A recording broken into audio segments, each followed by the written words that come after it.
Hello everyone, welcome to the channel. तो आज की इस वीडियो के अंदर हम एक बेहद इंपॉर्टेंट टॉपिक है जो वैसे तो क्लास 12 के अंदर डिटेल में है, उसको क्लास 12 के अंदर पढ़ा जाता है। थोड़ा सा जो रिएक्शन टाइप है वो 11th क्लास में भी आ जाता है, वहाँ भी आप थोड़ा बहुत इसके बारे में जानते हैं। लेकिन ये टॉपिक जो है वो किसी पर्टिकुलर क्लास से रिलेट नहीं करते आप, क्योंकि ये टॉपिक जो है वो क्लास 11th में भी आ जाता है, क्लास 12th में भी आ जाता है। इसके बाद जैसे जैसे आप हायर स्टडीज के अंदर जाएंगे तो ये हर जगह इस टाइप की रिएक्शन आपको देखने को मिलेंगी।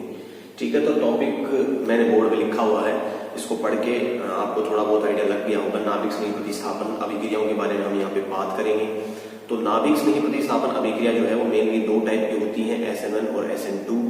ठीक है, फिर मैं आपको बताऊंगा क्या होता है नाभिक स्नेही प्रतिस्थापन। तो SN1 और SN2 अगर मैंने बोला है तो कुछ आपके दिमाग में बात गई होगी कि हाँ आज किस टॉपिक पे बात होने वाली है। SN1 और SN2 जो है वो बहुत बार आती है, टीचर्स भी क्लास में डिस्कस कर देते हैं, और फिर भी उसके बाद भी अगर कहीं आपको प्रॉब्लम रहती है तो आज मैं वीडियो बना रहा हूँ इसके ऊपर, और मैं इस टॉपिक को 1 बाय 1 एक एक स्टेप आपको समझाऊंगा ताकि आपको बेटर क्लियरिटी हो जाए। ठीक है, तो हम सबसे पहले स्टार्ट करते हैं। चाहे आप किसी भी क्लास के हो, SN1 और SN2 से आपका जरूर सामना हो जाएगा, तो सभी के लिए इम्पोर्टेंट है वीडियो। तो हम यहाँ पे बात करते हैं न्यूक्लियोफिलिक सब्स्टिट्यूशन, जिसको हिंदी में कहते हैं नाभिक स्नेही प्रतिस्थापन। तो आप जानते हैं नाभिक स्नेही दो चीजें हैं यहाँ पे, एक तो है नाभिक स्नेही और दूसरा है प्रतिस्थापन। ठीक है, एक एक बात को हम यहाँ पे डिस्कस करने वाले हैं। पहली बात है नाभिक स्नेही और दूसरा है प्रतिस्थापन। तो नाभिक स्नेही का मतलब ये है कि ऐसा नेगेटिवली चार्ज स्पीसीज या ऐसी स्पीसीज जिसके ऊपर ऋणात्मक आवेश होता है और वो किसी नाभिक स्नेही केंद्र पे जुड़ा रहता है, उसी को हम क्या कहते हैं, नाभिक स्नेही। तो नाभिक स्नेही जो है वो कहाँ जुड़ना पसंद करता है, वो किसी पॉजिटिवली चार्ज सेंटर पे जुड़ना चाहता है, ठीक है ना, या धनावेशित केंद्र पे जुड़ना चाहता है। तो नाभिक स्नेही जो होगा उसके ऊपर खुद के ऊपर कैसा आवेश होगा, तो आप प्रिडिक्ट कर पा रहे होंगे इसके ऊपर कैसा आवेश होगा, नेगेटिव चार्ज होगा। अब दूसरी बात किसकी है, प्रतिस्थापन की। प्रतिस्थापन क्या होता है, प्रतिस्थापन का मतलब एक के स्थान पर दूसरे का आ जाना, एक के स्थान पर दूसरे का आ जाना, यही क्या होता है, प्रतिस्थापन। तो बेसिकली मैं इस शब्दों के माध्यम से आपको ये समझाना चाहता हूं कि एक नाभिक स्नेही जो है उसको आप रिप्लेस करेंगे दूसरे नाभिक स्नेही की हेल्प से। तो पुराना नाभिक स्नेही बाहर जाता है और नया नाभिक स्नेही जुड़ता है, इसी को हम क्या कहते हैं, नाभिक स्नेही प्रतिस्थापन। तो ये जो प्रोसेस है नाभिक स्नेही प्रतिस्थापन जो है, इसको आप कितने टाइप से कर सकते हैं, दो टाइप से कर सकते हैं। नाभिक स्नेही प्रतिस्थापन को आप कितने टाइप से कर सकते हैं, दो टाइप से। एक तो होता है एक ही पद में हो जाता है, प्रतिस्थापन जो है वो एक ही पद में हो जाता है, और दूसरा जो होता है वो होता है दो पद में। तो दोनों टाइप में यहाँ पे डिस्कस करूंगा। तो नाभिक स्नेही प्रतिस्थापन कितने टाइप से पढ़ेंगे आप, दो टाइप से। एक को बोला जाता है SN1 और दूसरा बोला जाता है SN2। एक होता है SN1 और एक होता है SN2। तो मैं यहाँ पे SN1 के बारे में बताता हूँ आपको। SN1 का मतलब क्या हो गया, न्यूक्लियोफिलिक सब्स्टिट्यूशन।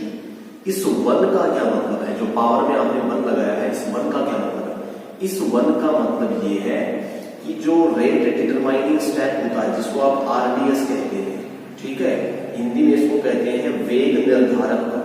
क्या कहते हैं, वेग निर्धारक पद। वेग निर्धारक पद जो है इसके अंदर अभिकारक के, किसकी बात कर रहा हूं मैं, अभिकारक की।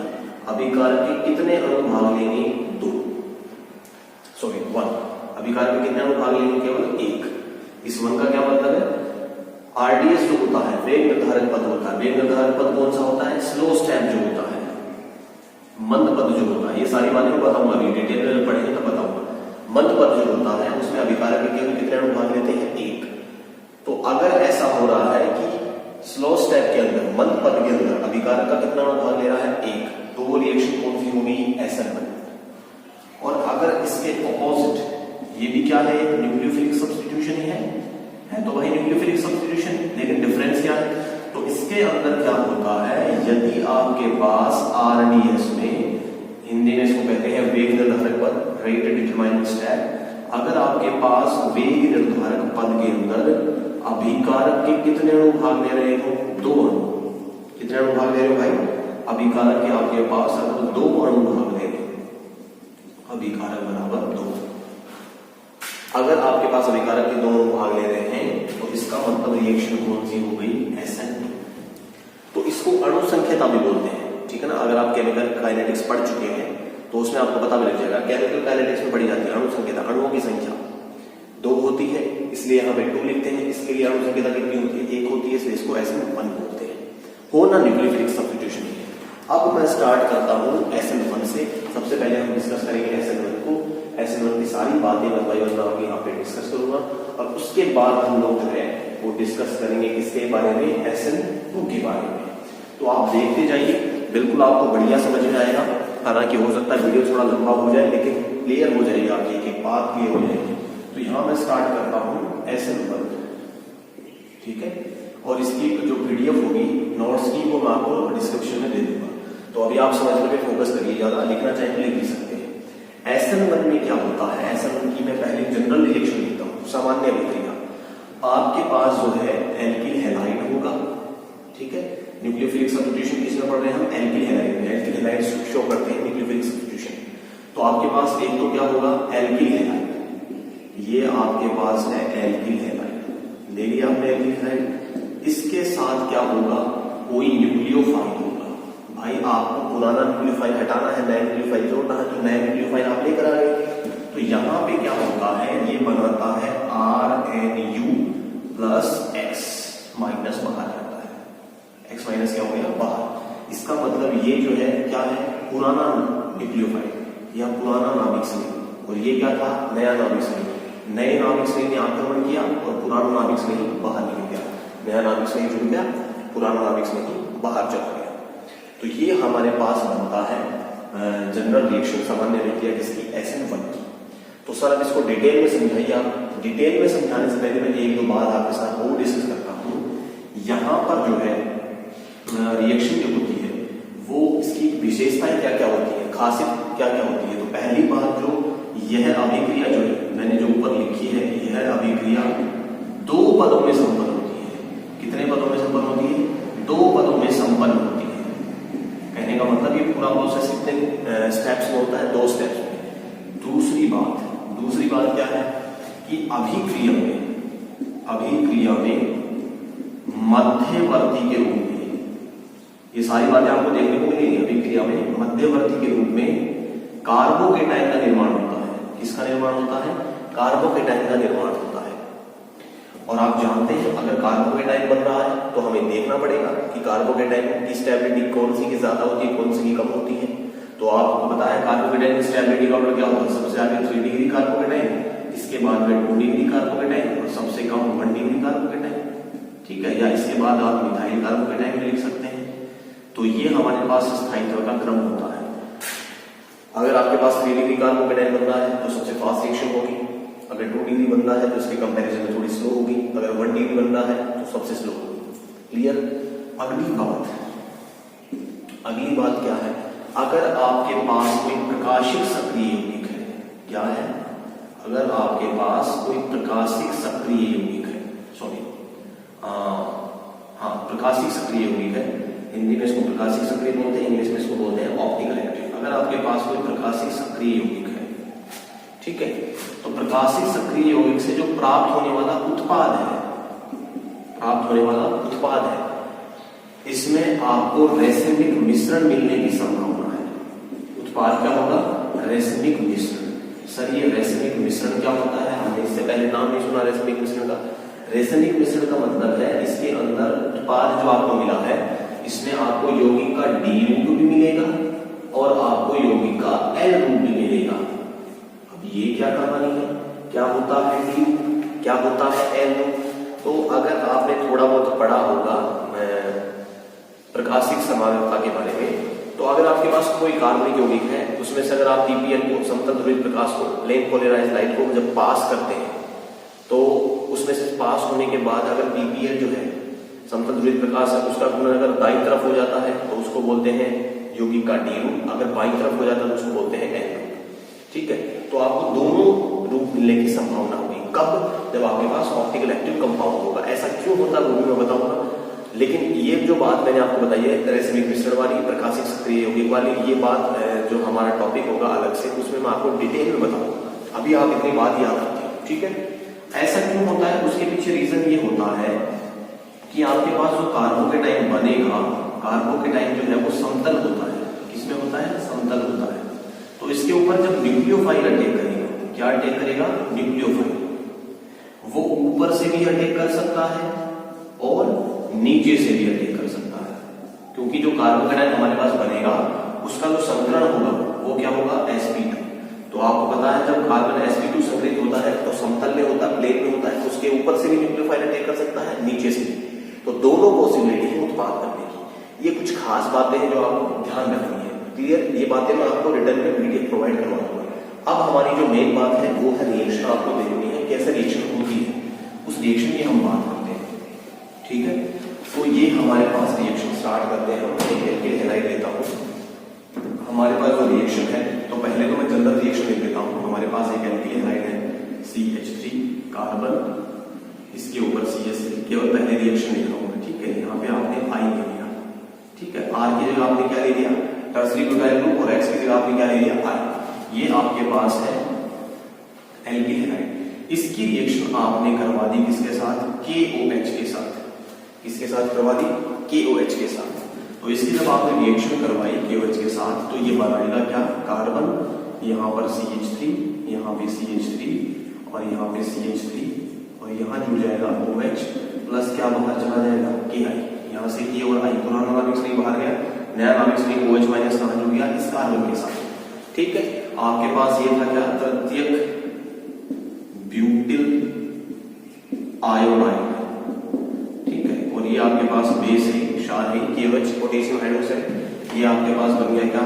तृतीयक ब्यूटिल अल्कोहल बन गया भाई। आप देखो सर ये होती कैसे है, एक्चुअल कैसे प्रोसीड होती है। तो मैं यहाँ पे लिखता हूँ पहला स्टेप, स्टेप फर्स्ट, पहला पद। तो पहले पद में क्या होता है? कार्बोकेटाइन का निर्माण होता है। क्या होता है? कार्बोकेटाइन का निर्माण होता है। कार्बोकेटाइन का निर्माण कैसे होगा? देखो ये आप जो आपने एल्किल हैलाइड लिया उसको लिखो आप CH3 कार्बन, यहाँ पे क्या रहेगा? CH3, यहाँ पे क्या रहेगा? CH3, यहाँ पे क्या है? Iodine. Clear? Tertiary butyl iodide आपने ले लिया है। पहले स्टेप जो है वो होता है मंद पद। क्या होता है भाई? मंद पद होता है, स्लो स्टेप होता है।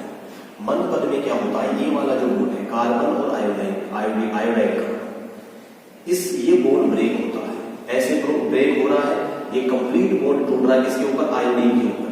इस विखंडन को बोला जाता है विस्मांस विखंडन। विस्मांस विखंडन क्यों होता है? क्योंकि कार्बन हैलोजन का जो बॉन्ड है या कार्बन आयोडीन का जो बॉन्ड है इसमें ध्रुवीय प्रकृति होती है। कैसी प्रकृति होती है? ध्रुवीय। क्यों होती है ध्रुवीय प्रकृति? क्योंकि कार्बन और आयोडीन की विद्युत में बहुत ज्यादा अंतर है। कैसे टूटेगा? देखो भाई क्या प्रोडक्ट हमारे पास बनेगा? कार्बन, इसके ऊपर CH3 एज इट इज रहेगा, ये CH3 भी एज इट इज रहेगा, ये CH3 भी एज इट इज रहेगा। यहाँ पे कैसा चार्ज जुड़ गया? प्लस, प्लस आपके पास क्या रहेगा? I minus.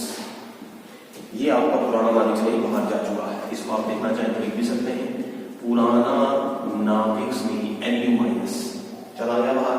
अब हमारे पास होता है स्टेप सेकंड, द्वितीय पद हमारे पास होता है।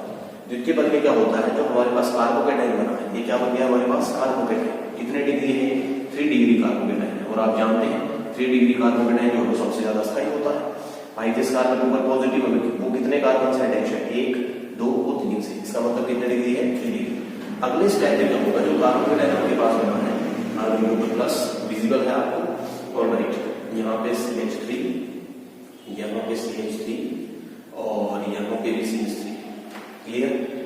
इसके साथ जो आपके पास नया नाभिक स्ट्रिंग है KOH, यहां से क्या मिलेगा आपको? OH minus. आप लिख भी सकते हैं ऐसे, इस स्टेप से पहले आप ऐसे लिख भी सकते हैं KOH जो है इसका जब आपने आयनन करवाया तो ये K प्लस बनाएगा प्लस OH माइनस। ये है आपके पास नया नाभिक स्ट्रिंग, यही आक्रमण करेगा। इस स्टेप को आप लिखना चाहे तो इससे पहले लिख भी सकते हैं, अदरवाइज कोई आवश्यकता नहीं है, सीधा OH माइनस लिख कर दो आप। ये OH माइनस आपके पास आ चुका है, आ गया। ये OH माइनस आक्रमण करेगा कहां पे, इस कार्बन के प्लस, कर गया आक्रमण। ये होता है क्या, तीव्र बंध। क्या होता है भाई, ये होता है आपके पास तीव्र बंध। ये कार्बन का प्लस किससे जुड़ जाएगा, OH माइनस से। क्या बनाएगा देखो, ये हमारे पास बनेगा कार्बन, इसके ऊपर क्या रहेगा CH3, इसके ऊपर क्या रहेगा CH3, इसके ऊपर क्या रहेगा CH3, और यहाँ क्या जुड़ गया OH। क्लियर है इतनी बात। ये आपके पास क्या बन गया, तृतीयक butyl, tertiary butyl alcohol, tertiary butyl alcohol. उम्मीद करता हूं आपको नजर आ रहा होगा। ठीक है, अब देखो इसको आप कार्बन को अगर देखें तो कार्बन का संकरण क्या है, 1 2 3, कितने सिग्मा बॉन्ड है, 3। इसका मतलब sp2 संकरित है। तो इसको आप ऐसे भी बना सकते हैं, अगर डिटेल में आपको समझना है तो यहां देखो, इसको आप ऐसे बना सकते हैं, कार्बन, ठीक है, इसके ऊपर यहाँ पे क्या रहेगा, एक CH3, यहाँ पे क्या रहेगा, दूसरा CH3। sp2 में कैसा दिखता है कार्बन, वो देखो आप, जो मैं कह रहा था कि समतल में होता है, यहाँ पे भी क्या रहेगा CH3। ये जो है कार्बन, इसके ऊपर एक खाली कक्षक है, ये pz कक्षक है। कौन सा कक्षक है, pz। अब जो OH माइनस आ रहा है, ये वाला OH माइनस, ये यहां से भी अटैक कर सकता है और यहां से भी अटैक कर सकता है। क्लियर है बात, तो दोनों जगह से अटैक कर सकता है। ये आपको बताना नहीं है किसी को भी, सिर्फ आपको पता होना चाहिए। ये स्टेप आप सीधा लिखेंगे ऐसे। ये आपके पास क्या बन गया, तृतीयक ब्यूटिल एल्कोहल। उम्मीद करता हूं आप समझ गए होंगे। अब मैं आपको कुछ खास बातें बताता हूँ जो आपको याद रखनी है SN1 के बारे में। इसका अगर आप स्क्रीनशॉट लेना चाहें तो आप ले सकते हैं, अदरवाइज मैं आपको PDF प्रोवाइड करवाने वाला हूँ। अब चलते हैं आगे। देखो इसकी कुछ खास बातें हैं SN1 की, 2-3 ही बातें हैं, ज्यादा नहीं है। कुछ तो मैंने डिस्कस कर दी पहले, जो आपको क्लियर हो गई होगी, और कुछ है कभी मैं डिस्कस कर देता हूँ। देखो अगर आपसे पूछ लें कि SN1 अभिक्रिया में कार्बोकेटाइन की या एल्किल हैलाइड की, कार्बोकेटाइन की एल्किल हैलाइड की क्रियाशीलता का क्या क्रम होता है, तो आप बताएंगे 3 डिग्री एल्किल हैलाइड सबसे ज्यादा रिएक्टिव होता है, सबसे ज्यादा सक्रिय होता है, सबसे ज्यादा अभिक्रियाशीलता होगी। उसके बाद 2 डिग्री एल्किल हैलाइड की होती है, उससे कम 1 डिग्री एल्किल हैलाइड की होती है, और सबसे कम होती है CH3X की। क्यों होता है ऐसा, ऐसा इसलिए होता है, ये अभिक्रियाशीलता का क्रम है। किसका क्रम है, अभिक्रियाशीलता। अभिक्रियाशीलता में कमी। अगर आप लेफ्ट से राइट जाएंगे तो अभिक्रियाशीलता में क्या होगी, कमी होगी। ऐसा क्यों हो रहा है, ऐसा इसलिए हो रहा है क्योंकि 3 डिग्री एल्किल हैलाइड से जो कार्बोकेटाइन बनेगा वो कितने डिग्री होगा, 3 डिग्री। 2 डिग्री एल्किल हैलाइड से कितने डिग्री कार्बोकेटाइन बनेगा, जो पहले स्टेप में बनता है 2 डिग्री, यहाँ पे 1 डिग्री, यहाँ पे मेथिल CH3 के ऊपर प्लस रहेगा। तो ये कार्बोकेटाइन जो है 3 डिग्री वाला वो सबसे ज्यादा स्थायी होगा। अगर स्थायी कार्बोकेटाइन बनेगा तो अभिक्रिया उतनी ही फास्ट होगी। क्लियर है बात। तो ये कुछ बातें थी SN1 के बारे में जो आपको याद रखनी है, बिल्कुल आसान है SN1 अभिक्रिया। अब मैं डिस्कस कर देता हूँ इसको, SN2 को। बिल्कुल आसान है, लगभग इसके अपोजिट सी ही रिएक्शन है SN2 की। SN2 के बारे में हम बात करते हैं तो SN2 क्या होती है, मैं यहाँ पे कर देता हूँ SN2 में क्या होता है, जो प्रतिस्थापन होगा नाभिक संयुग्म का वो एक ही स्टेप में हो जाएगा। कैसे होगा देखो, अगर हमारे पास कोई रिएक्शन है, मैंने ले ली यहाँ पे कार्बन CH3 और यहाँ पे X, इसके साथ आपने ले लिया Nu माइनस, तो ये क्या बनाएगा CH3Nu और ये बनाएगा X माइनस। अब देखो भाई क्या होता है, डिफरेंस मैंने सामान्य अभिक्रिया लिखी है, देखते एक्चुअल में रिएक्शन होती कैसे है। देखो ये होती है केवल एक स्टेप के अंदर। मैंने क्या करा, कार्बन क्लियर है CH3 और यहां पे मैंने ले लिया है आयोडीन। क्या ले लिया, आयोडीन। इसके साथ जो मैं नाभिक से नहीं ले रहा हूं Nu माइनस, वो ले लिया मैंने OH माइनस। OH माइनस किसी बेस से आ रहा है, ठीक है, तो NaOH से आ रहा है या KOH से आ रहा है। क्लियर। अब देखो OH माइनस जो है वो कहां अटैक करेगा, इस कार्बन पे, और आयोडीन बाहर जाएगा। ये स्टेप जो है ये कैसे होता है, यहां पर ये दोनों कार्यक्रम साथ होंगे, OH माइनस कार्बन पे जुड़ेगा भी और ये कार्बन आयोडीन का बॉन्ड टूटेगा भी। तो एक स्टेट बनती है बीच में, यहाँ कोई मध्यवर्ती नहीं बनता है, यहाँ एक अवस्था बनती है, ट्रांजिशन स्टेट। ट्रांजिशन स्टेट कैसे बनती है, देखो ये कार्बन कैसे बनाई जाती है उसको देखो। आप कार्बन ले लिया आपने, इसके ऊपर हाइड्रोजन लगाओ, एक हाइड्रोजन, दूसरा हाइड्रोजन, तीसरा हाइड्रोजन, लगा दिया। आयोडीन लगा हुआ क्या, ये हमने क्या लगा दिया यहाँ पे आयोडीन, लग गया आयोडीन। अब आपको पता है किसका अटैक होना है यहाँ पे OH- का, तो ये OH- जो है ये जैसे यहाँ से बॉन्ड बनाएगा क्योंकि ये कार्बन में जुड़ रहा है, तो यहाँ से ये बॉन्ड भी टूटना स्टार्ट कर देगा। दोनों को आप क्या दिखाएंगे डॉटेड लाइन से, इसको आप क्या कर दो ब्रैकेट में बंद कर दो और इसके ऊपर चार्ज दिखा दो आप नेगेटिव। क्यों दिखा रहा हूँ नेगेटिव, ये नेगेटिव के रूप में जाएगा बाहर टूट कर और ये नेगेटिव के रूप में अटैक कर रहा है इस कार्बन के ऊपर। इसको बोलते हैं क्या, संक्रमण अवस्था। क्या बोलते हैं, संक्रमण अवस्था। ये संक्रमण अवस्था जो है वो अत्यधिक अस्थायी होती है। क्या होती है, अस्थायी, बहुत ही कम टाइम के लिए बनती है। क्लियर है। अब ये प्रोडक्ट में चेंज होगी, किसमें चेंज होगी, प्रोडक्ट में। ये स्टेप होता है मंद, ये होता है मंद पद, स्लो स्टेप, और ये होता है तीव्र पद। क्या होता है, तीव्र पद। क्या फाइनल प्रोडक्ट आपके पास बनने वाला है, ये कार्बन, ठीक है, कार्बन, इसके ऊपर क्या जुड़ जाएगा CH3 और ये क्या हो जाएगा OH। क्लियर। ये आपके पास बना मैथिल एल्कोहल।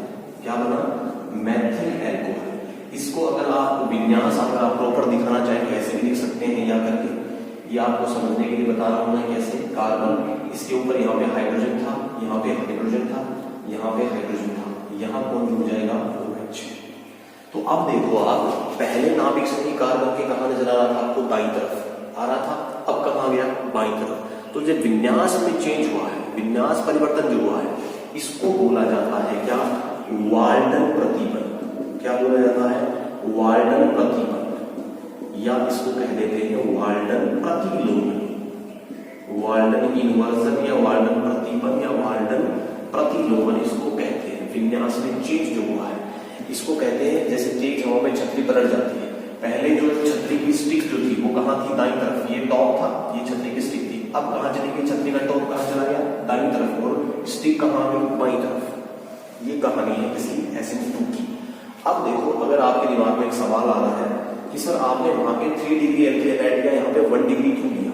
तो यहाँ पे जो ऑर्डर होता है एल्किल हैलाइड के क्रियाशीलता का, वो क्या होता है, सबसे आगे होता है 1 डिग्री एल्किल हैलाइड, इसके बाद होता है 2 डिग्री एल्किल हैलाइड, और सबसे कम होता है 3 डिग्री एल्किल हैलाइड। ये तो नए के बराबर होता है। ऐसा क्यों होता है, ऐसा क्यों होता है। 1 डिग्री में ये भी आ जाता है, देखो CH3X, ये भी 1 डिग्री में आ जाता है, और या आप क्या लिख सकते हैं CH3 CH2X, ये भी क्या है 1 डिग्री है।